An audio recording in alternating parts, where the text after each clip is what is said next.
Day has finally arrived for me to move across the country to Florida. I woke up at the butt crack of dawn, way too early for my liking, but we had a flight to catch and I didn't want to be late. Feminism really popped off today though. The sheer strength and willpower it takes to travel with 6 suitcases and a 5-year-old would put any man in a facility. However, women empowerment was out the door when I saw this man with a cart. He said, "For $20, I'll take you anywhere." He walked us 5 feet to the counter and said, "Have a great day." I said, "Excuse me," but my suitcases were under the weight limit, so you win some, you lose some. My carry-on, however, wasn't as fortunate. It headed over onto the dark side and I was stressed, but lucky for me, they didn't take anything, so that was a win. Got myself a light read, some eye candy if you will. You know you're 30 when you can't decide if the 65-year-old is hotter than the 30-year-old. Facts.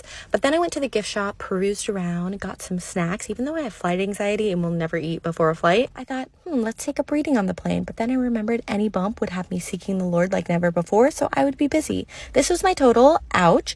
Now it was time to board, and Kenzie has no idea we're going to Disney, and I can't wait. Delta is the superior airline. They're bougie and make me feel safe. It was 11:11 when we left, which wasn't actually the time, so it felt like fate. I was feeling in a good place mentally. Mount Rainier was showing off, so I had a little nibble of my cheese Danish. They gave us free headphones. We each watched our own movies, Dirty Dancing, Sleepless in Seattle, and of course Lyle Crocodile, because we have to get familiar with our new friends. Kenzie had one too many sodas, but she was a happy girl.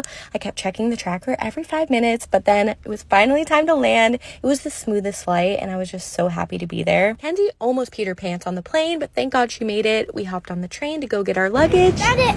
Thankfully, everything was there safe and sound. This whole process of moving has gone really smooth so far, so hopefully it continues to. But we hadn't seen James in almost 2 weeks, and Kenzie was so excited. It was really good to have our family back together, but it was weird seeing James pull up in my car and me thinking, we're not going home, like this is our home. But the sunshine and palm trees made that thought quickly go away. We are so ready for this new chapter. The traffic was horrible in Orlando, so thankfully we won't have to deal with that. But we decided to go to the Macaroni Grill because I remember this place from like 10 years ago.